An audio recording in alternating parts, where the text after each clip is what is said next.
İllet düzelmegiçe millet düzelmez. Bizdeki illetler. Abduri Nizamiddin Hüseyin.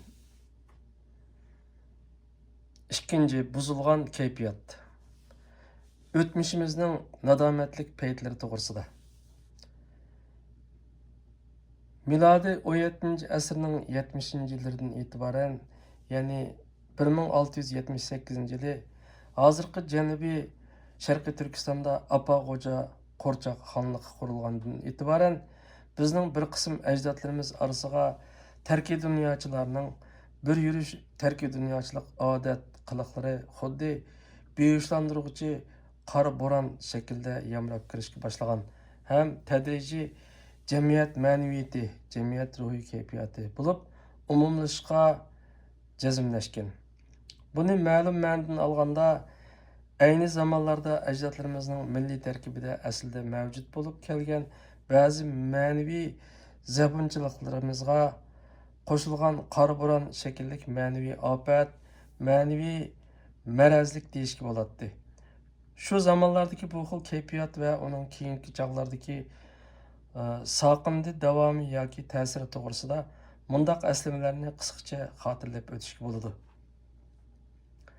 Bir qism ajdodlarimizning emgak va emgakka bo'lgan an'anaviy kayfiyati buzilgan, tiriktoqlik boshlangan, kengayib borgan.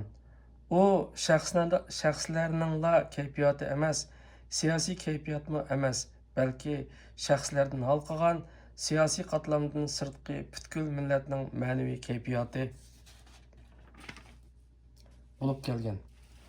Bu kayfiyat dastlabda ayrim joy, ayrim shaxslarning beshidan o'tayotgan kayfiyat bo'lsa-mu,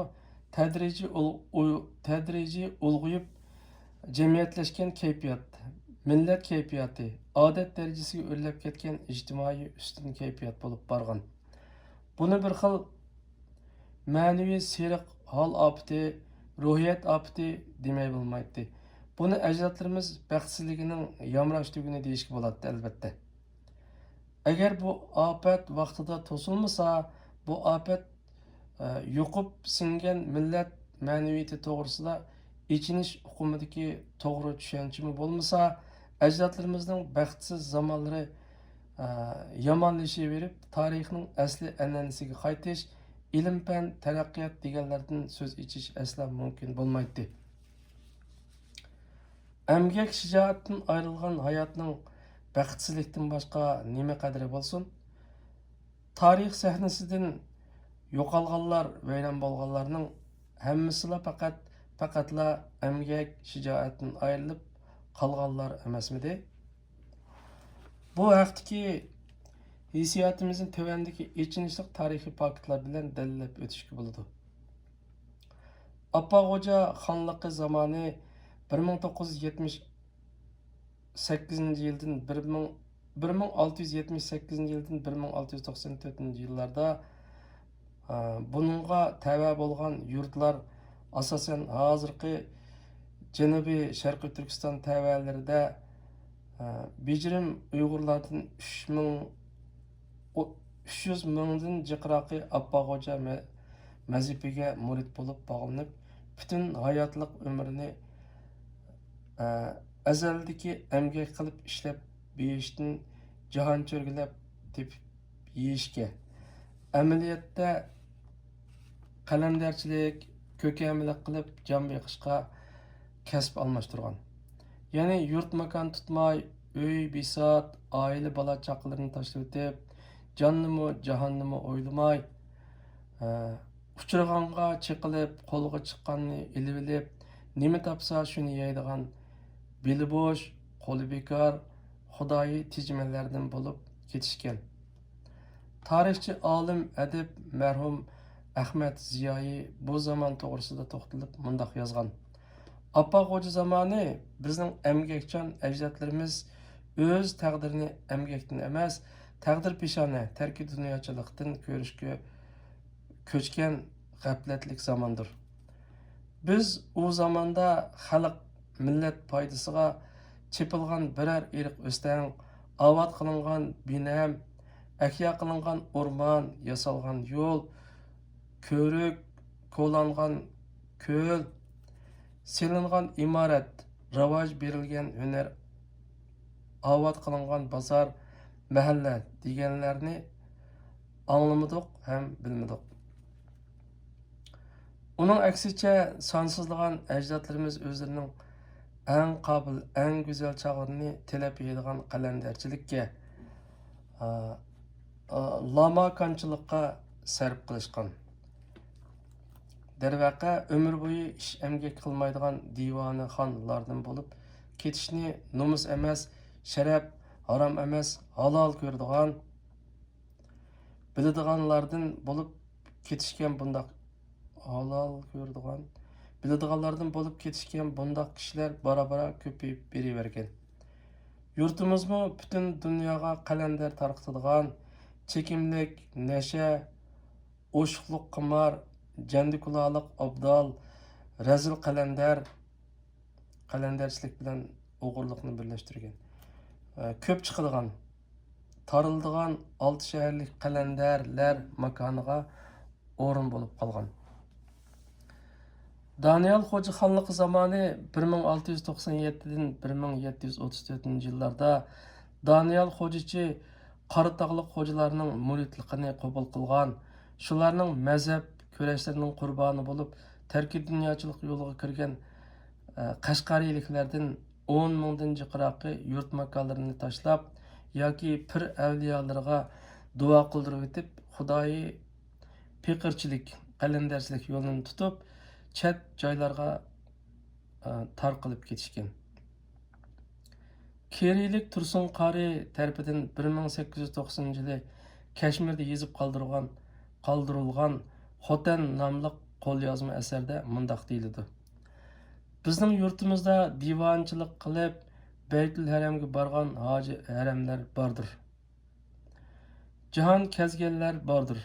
Lekin makon tutib, el yurtqa dasturxon yoygan, xizmat qilgan divona bu dunyoda o'tmagan.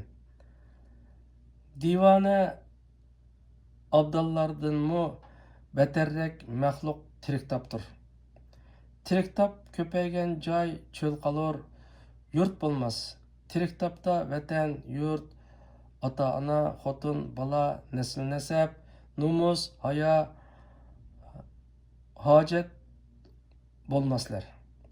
Tirik top ko'milgan zaratgoh butun zamindan yaklanar. Arvoh ko'chib ketarlar. Xudo tirik topdan yiroq qilg'ay.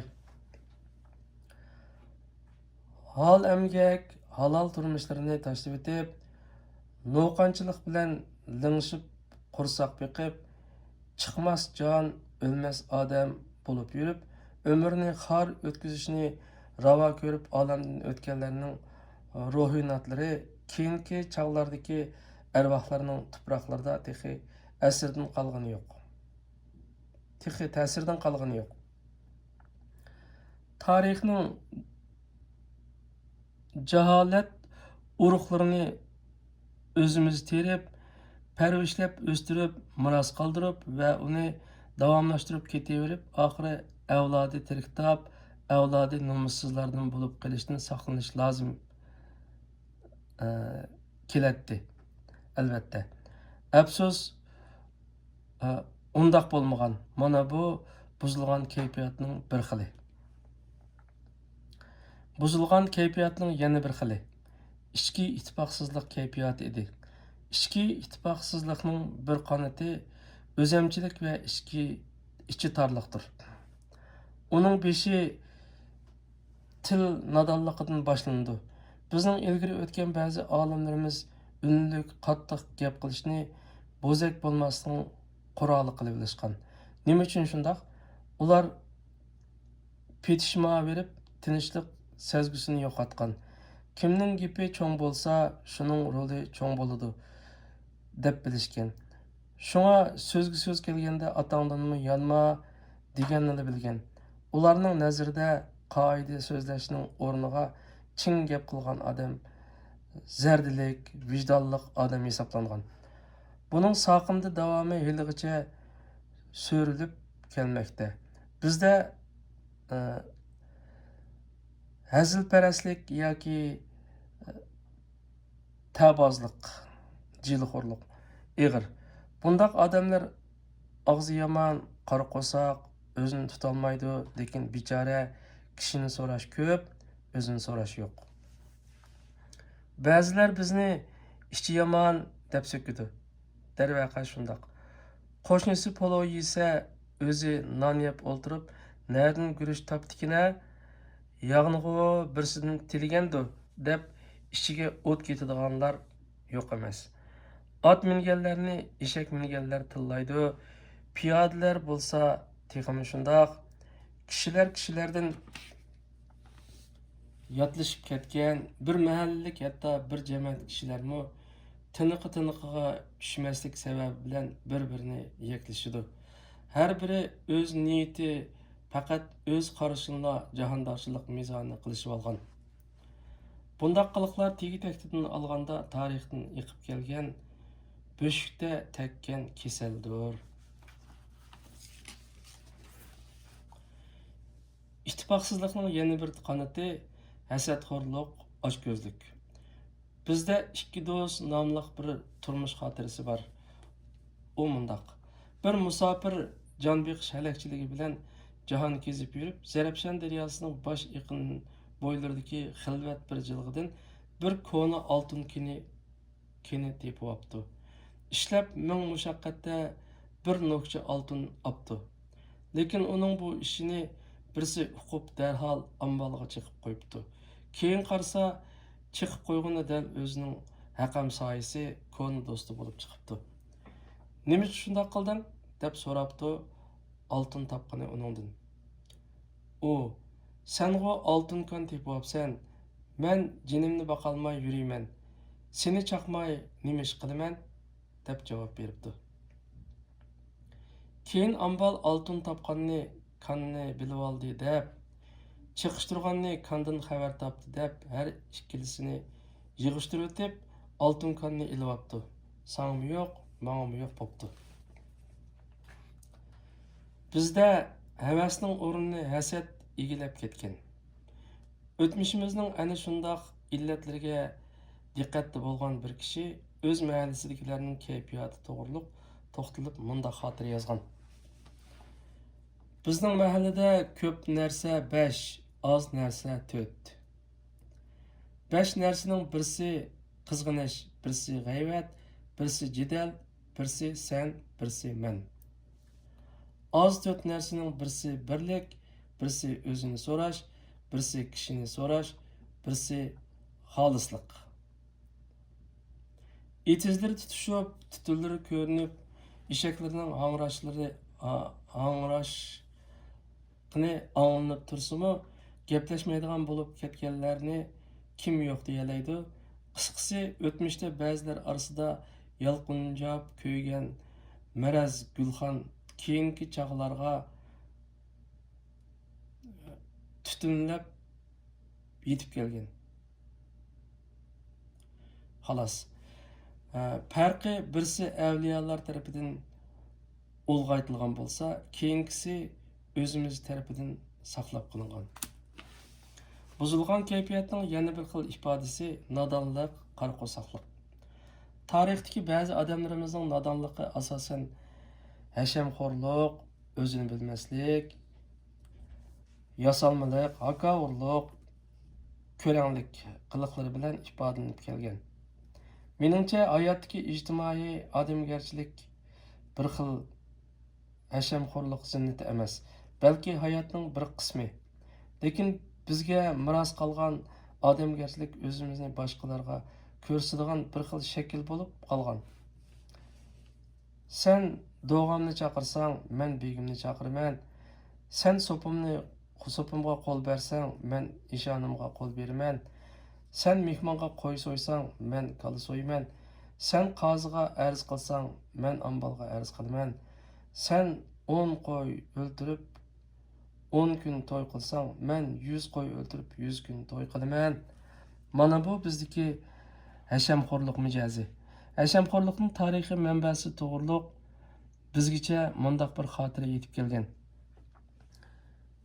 Tarki dunyochilik olimining piri Avliyo Hazrati Abboq hashamxo'rligi to'g'risida mundaq bir misoliy xotira bordir. Xo'ja Appoq podsho xonimga oshiq beqaror ekanlar. Buni bilindirib xonimga xat sundilar. Xonim ma'qul bo'lishqa 3 shart hasham qilib dedi. Birinchi shartim, mening podshozoda tuqqanlarim bor. Ularga qandaq narsa lozim bo'lsa bersa, kari bo'lmasa. İkinci şartım, birer kişiye gazap kılsam öldürmegiçe koymayman. Arıga düşmese. Üçüncü şartım, qadimki peshqadam olimlardan anladım. Hazreti Muhammed aleyhisselam tüpeyleden bu alemge Xudoning velilerinden kilermiş. Hamma kishi u zatqa ergişermiş. Mezgul evliyanın sultanı mendin vücuduk kelse. Bu çoğun heşemgahlık erdi. Hazreti Abbaq hocamның mu gururi heşemgarlıkı tutup, ruhi alemde bunun çoğun toy sorunu tüzülmegey dep şart kılıp 30 ming qo'y, 30 ming kala o'ltirib, 30 ming at soğat qilib, dunyoning xo'pligi, kiymek, yemek, çaçmak deb lavzi shuar qilib, 40 yerde 100 gün to'y qilib, mehmon uzatdilar. Abduqodir Davud Appoq Xo'ja haqida qissa 1984-yil 1-san. Tarixda o'tgan bundaq bir avliyoning bu xil hashamxo'rlik sohasida keyingilarga tashlab ketgan mirosi ta'siri ba'zilar yodnoma deb bilishi mumkin. Buni supurib tashlab o'tadigan ruhiy salohiyat bizda yetishgan kuni bizning bu xil kasaldan shifo topgan kunimiz bo'lib qoladi-ku albatta. O'zini bilmaslik yoki o'z aybini tonimaslik, tuzatmaslik, el yurt bilan inoq o'tolmaslikning jamoatlashalmaslikning tub yildizi. Uni o'tmish ma'naviyatimizdagi kasalliklardan biri deb tanishmi bir hisobda o'rinliq. Sabab to'la chaqlarda o'zimiz boshqara olmay, o'zimizning ketkizib qo'ygan taraflarini bilib turibmi, yanala aybimizni bo'ynimizga olmay davomlashtiraveramiz. Chunki kishilar o'z aybini tanishga odatlanmagan. Xilma-xil sabablar bilan uni yo'shirdi. Ishni taqab qo'yib tagaydi. Kimninkini tagaydi, yanala kishilarninkini tagaydi. Buzilgan kayfiyatning yana bir xili ergashma qulchilik, qarsig'ila ergashish yoki biqindixo'rlik.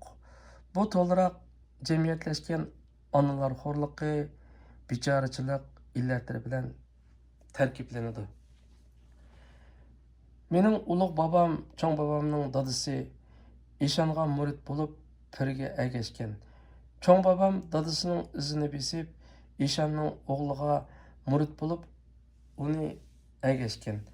Uning bolasimi dadasining yo'liga ergashgan. Avlodi ergashish davomlashaverib, atan qilganni qil odati muqaddas an'ana bo'lib ketgan. Alayli 17-18 asrlarda ajdodlarimizning taqdirini kontrol qilgan tariqat kuchlari, ajdod onalarimiz, xotin qizlarning jamiyatdagi an'anaviy ijtimoiy insonchilik o'rnini butunlay yo'q qilib o'tgan edi. Tariximizdagi islomiyatda bu ahvol munda xotirlangan. Podshoh xo'jalar zamonlarida xotinlar ra'iyya puhra hisoblanmas erdi. Qanchalarning hayot, qanchalarning o'lik ekanligi hukumat mahkamalariga ma'lumot qilinmas erdi.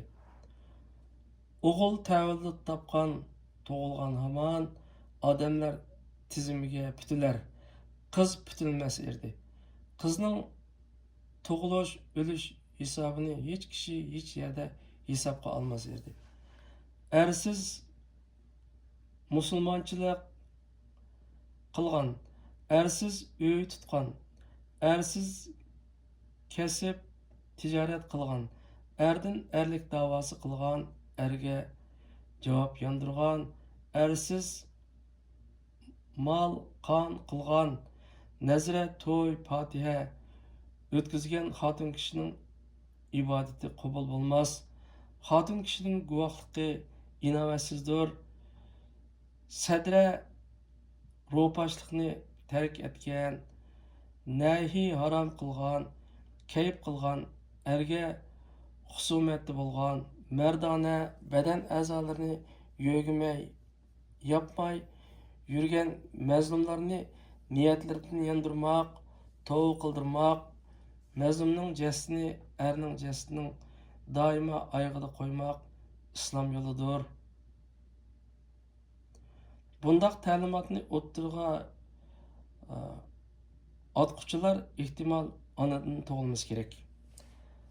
Onalarga nisbatan to'liq qulluq hukmnomasi hisoblanadigan bu xil favqulodda aksiyatchil ideviy iqim g'o'jilar yo'li to'rini ma'lum ma'nodan olganda nasli suiqasd shu davrning qora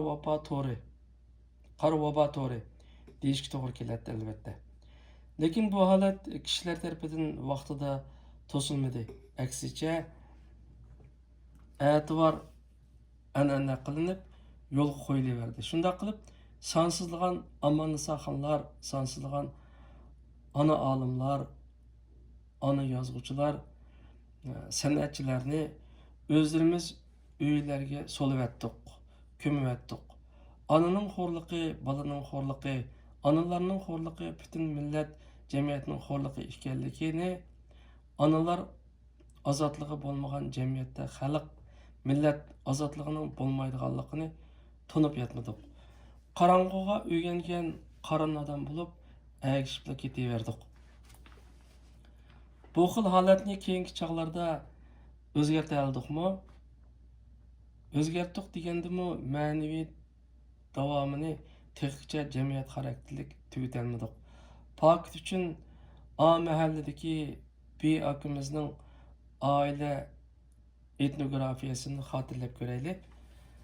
Akimizning qarashi mundaq: har qanday sharoitda xotin bilan bola erning o'rnashtirishiga, gapiga shartsiz bo'ysunishi lozim. Er oilaning mutlaq xo'jayini. Er bilan xotin o'rtasidagi bu xil munosabat xeyli burunla o'g'il bolalarga bo'lgan tarbiyada asosga ega bo'lgan. O'g'il bolalar kichik vaqtida kishilardan xotin qizlarning qimmati yo'q, chechi uzun, aqli qisqa, xotinning yerim xudosi er, xotin qizlar erlarning ijtimoiy ehtiyoji uchun tug'ilgan deganlarni o'rganadi. O'g'il bolalar qizlar bilan aloqalash jarayonida qizlarga ko'z ilmaslik muomalasida bo'lishni o'rganib oladi. Shunga cho'ng bo'lib to'y qilgandan keyinmi ayolini hamrim deb qaramasdan xizmatchi o'rinda ko'rdi. Demak, xotin qizlar oilasida erlarning hurmatlashiga erishalmaganlikdan ularning aka-ukalari tarafidan kamsitiladi. Erlar tarafidan xo'rlanadi. Baravar hamrohlikqa aylanishiga imkoniyat berilmaydi.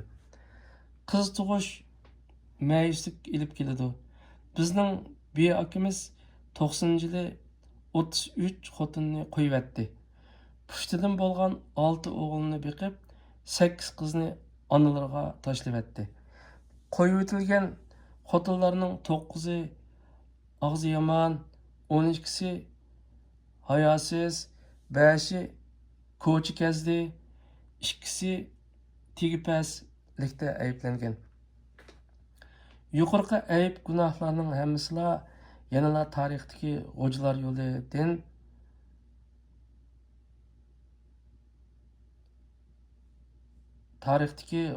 yo'lidan qolgan miroslarning mevalari emas,